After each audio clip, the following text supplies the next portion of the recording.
నమస్తే, welcome to వార్తలు వాస్తవాలు. నేను సురేష్ కట్ట. రైట్, ఈరోజు వచ్చినటువంటి ప్రధానమైనటువంటి పత్రికల్లోని వార్తలు మనం గమనించినట్లయితే ముందుగా నమస్తే తెలంగాణలో వచ్చినటువంటి వార్తలు మనం చూసుకున్నట్లయితే బరాబర్ కిలోమీటర్ అంటూ కూడా మెయిన్ బ్యానర్ ఐటంగా ఇక్కడ చూడొచ్చు. ప్రధానంగా మూసికి రెండు వైపులా కిలోమీటర్ పై రేవంత్ సర్కార్ గురి. ఏదైతే మూసికి రెండు వైపులా అంటే లెఫ్ట్ టు రైట్ రెండు వైపులా కూడా కిలోమీటర్ చొప్పున సర్కార్ యొక్క ప్లాన్ నడుస్తుంది, అలా జరుగుతుంది. దానికి సంబంధించి వార్త చూస్తున్నాం మనం. మొన్నటి పీపీటీ ప్రమోషన్నే ఇక ముందున్నది 3D అంటూ కూడా వార్త చూడొచ్చు. క్లియర్ కట్గా 3D డిజిటల్ మోడలింగ్కు MRTCL టెండర్లు, అలాగే 21 కిలోమీటర్ల పొడవున 42 చదరపు కిలోమీటర్లలో నదికి ఇరువైపులా నిర్మాణాలపై 3D డిజిటల్ మోడలింగ్ అంటూ కూడా ఇక్కడ వార్త చూడొచ్చు. ఈ ప్రొక్యూర్మెంట్ వెబ్సైట్లో కనిపించిన టెండర్ నోటిఫికేషన్, ఏదైతే టెండర్ నోటిఫికేషన్ మాత్రం ఈ ప్రొక్యూర్మెంట్లో ఉండాల్సినటువంటి నోటిఫికేషన్ లేదు. అంటే దీని వెనుక ముందు ఏదైతే ఏదో కుట్రకోణం ఉందనేది ప్రధానంగా ఆరోపణ వస్తున్నటువంటి అంశం. వెనుక ముందు నెంబర్ల టెండర్ నోటిఫికేషన్లే ప్రత్యక్షం. గతంలోనూ రెండు వైపులా కిలోమీటర్ అభివృద్ధి చేస్తామని వెల్లడి. ఏడాది నుంచి వరుస కథనాలతో చెబుతున్న నమస్తే తెలంగాణ దాదాపు ఏడాది నుంచి కూడా ఈ మూసి సుందరీకరణకు సంబంధించి అంశం సంబంధించి చెబుతూ వస్తుంది. సుందరీకరణ కాదు, పెద్ద స్కామ్ దీంట్లో దాగి ఉందని చెప్పేసి నమస్తే తెలంగాణ చెబుతూ వస్తున్నటువంటి అంశం సంబంధించి క్లియర్ కట్ ఇక్కడ చూడొచ్చు.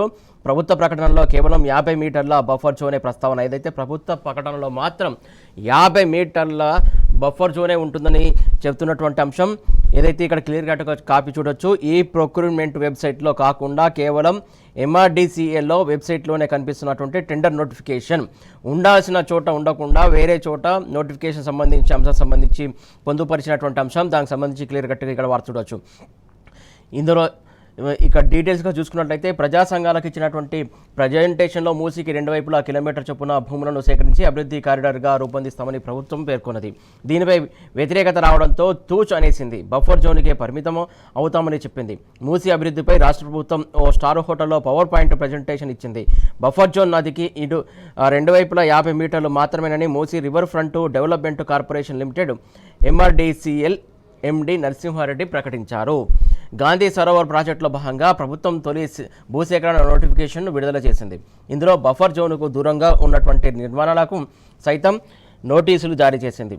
మూసికి రెండు వైపులా కిలోమీటర్ దూరంలో ఉన్నటువంటి నిర్మాణాల 3D డిజిటల్ మోడలింగ్ కోసం MRDCL టెండర్ నోటిఫికేషన్ జారీ చేసింది. 21 కిలోమీటర్ల పొడవున నదికి రెండు వైపులా 42 చదరపు కిలోమీటర్ల పరిధిలో 3D డిజిటల్ మోడలింగ్ చేసేందుకు ప్రభుత్వం నిర్ణయించుకుంది. అసలు ఇందులో ఏది నిజం ఏది వాస్తవం అనే అంశం కూడా చూసుకున్నట్లయితే ఇందులో ఏది నిజం? మూసీ ప్రాజెక్టు పేరుతో ప్రభుత్వం ప్రజలను దగా చేస్తున్నదనేది పచ్చి నిజం. లక్షలాది ఇళ్లను కూల్చి లక్షలాది మందిని నిరాశ్రయులను చేసి పెద్దల జేబులు నింపనున్నదనేది కఠోర వాస్తవం. నదికి ఇరువైపులా 50 మీటర్లు మాత్రమే బఫర్ జోన్ అని ప్రభుత్వం అధికారులు పైకి చెబుతున్న రెండు వైపులా కిలోమీటర్ మేర నిర్మాణాలను కూలగొట్టబోతున్నారు. గతంలో తాజాగా దొరికినటువంటి ఆధారాలను విశ్లేషిస్తే ఇది స్పష్టమవుతుంది. ఏదైతే Musi river front development corporation limited ఇచ్చినటువంటి 3D digital modelling tender notification సంబంధించి దాంట్లో క్లియర్ కట్గా డీటెయిల్స్ ఉన్నటువంటి అంశం. దానికి సంబంధించి మనం క్లియర్గా చూడొచ్చు. ఇక మరిన్ని వార్తలు చూసుకున్నట్లయితే ఏదైతే ప్రభుత్వ వైఫల్యం ప్రతిపక్షానికి బలమంటూ కూడా ఉగాదికి సంబంధించి నిన్న పంచాంగ శ్రవణం సందర్భంగా బీఆర్ఎస్ పార్టీ కార్యాలయంలో జరిగినటువంటి అంశం సంబంధించి ఇక్కడ ఫోటో ఐటమ్ క్లియర్ కట్గా చూడొచ్చు. శ్రీ పరాభవ నామ సంవత్సర ఉగాది సందర్భంగా తెలంగాణ భవన్లో గురువారం పంచాంగ పఠనం చేస్తున్నటువంటి ప్రముఖ పండితులు మృత్యుంజయ శర్మ, ఫణీంద్ర శర్మ కార్యక్రమంలో పాల్గొన్న బీఆర్ఎస్ వర్కింగ్ ప్రెసిడెంట్ కేటీఆర్, ఎమ్మెల్యేలు, ఎమ్మెల్సీలు, సీనియర్ నాయకులు కూడా అక్కడ ఉన్నారు. దానికి సంబంధించి క్లియర్ కట్గా ఈ అంశం సంబంధించి చూడొచ్చు.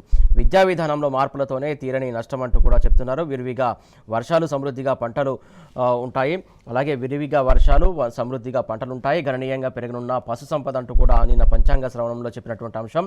పంచాంగ శ్రవణంలో ప్రముఖ పండితులు మృత్యుంజయ శర్మ, ఈ ఫణీంద్ర శర్మ ఈ అంశాలను వెల్లడించారు. తెలంగాణ భవన్లో ఘనంగా కూడా ఉగాది వేడుకలు జరిగాయి. హాజరైనటువంటి కేటీఆర్, అలాగే ఎమ్మెల్యేలు, ఎమ్మెల్సీలు, ఎంపీలు, ఇతర బీఆర్ఎస్ కేడర్ కూడా హాజరయ్యారు. రాజు మంత్రుల మధ్య ఆధిపత్య పోరు ఏదైతే ఆల్రెడీ ఎప్పటి నుంచో నడుస్తుంది. రాజు ఎవరు, మంత్రులు ఎవరో తెలుసు. ఈ ఆధిపత్య పోరు ఇంకా కొనసాగుతూనే ఉంటుందని చెప్పేసి పంచాంగ శ్రవణంలో చెప్పినటువంటి అంశం సంబంధించి చూడొచ్చు. ప్రభుత్వ ఉగాది వేడుకల్లో సంతోష్ కుమార్ శాస్త్రి పంచాంగ పఠనం.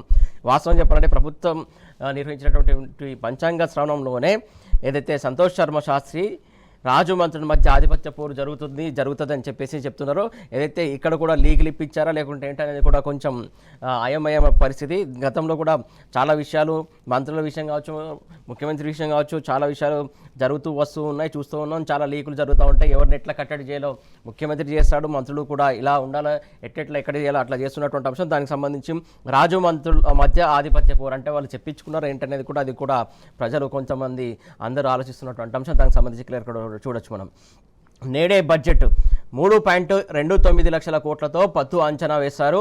అలాగే ఈసారి బడ్జెట్పై చంద్రబాబు సొబగులు, ఏదైతే ఈ బడ్జెట్ పైన చంద్రబాబు సొబగులు దిద్దినట్టు కొన్ని లీకులు వచ్చినటువంటి అంశం. దానికి సంబంధించి సమాచారం.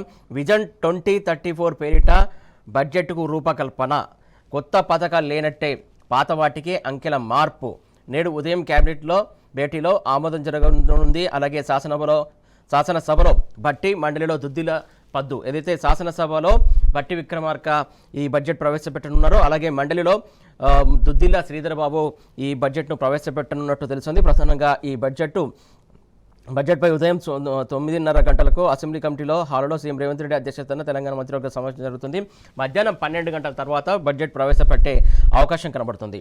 ఇక మరొక వార్త చూసుకున్నట్లయితే రాయల్టీ పెనాల్టీ నడుమ నలిగి అలాగే క్రషర్ యజమానులపై వేధింపులు జరుగుతున్నాయి. మనస్తాపంతో 5 నెలల్లో 2 బలయ్యారు. అశాస్త్రీయ పనులతో తీవ్ర అవస్థలు జరుగుతున్నాయంటూ కూడా మరొక వార్త చూడవచ్చు. ఇంకొక వార్త చూసుకున్నట్లయితే స్మార్ట్ ఫోన్ల టెండర్లో 30 కోట్ల కుంభకోణం జరిగింది. మంత్రి సీతక్క మౌనంపై అనుమానాలు వ్యక్తమవుతున్నాయంటూ కూడా వెంటనే విజిలెన్స్ విచారణ జరిపించాలంటూ కూడా బీఆర్ఎస్ అధికార ప్రతినిధి మన్నే క్రిషాంక్ డిమాండ్ చేశారు. దానికి సంబంధించి వార్త చూడొచ్చు.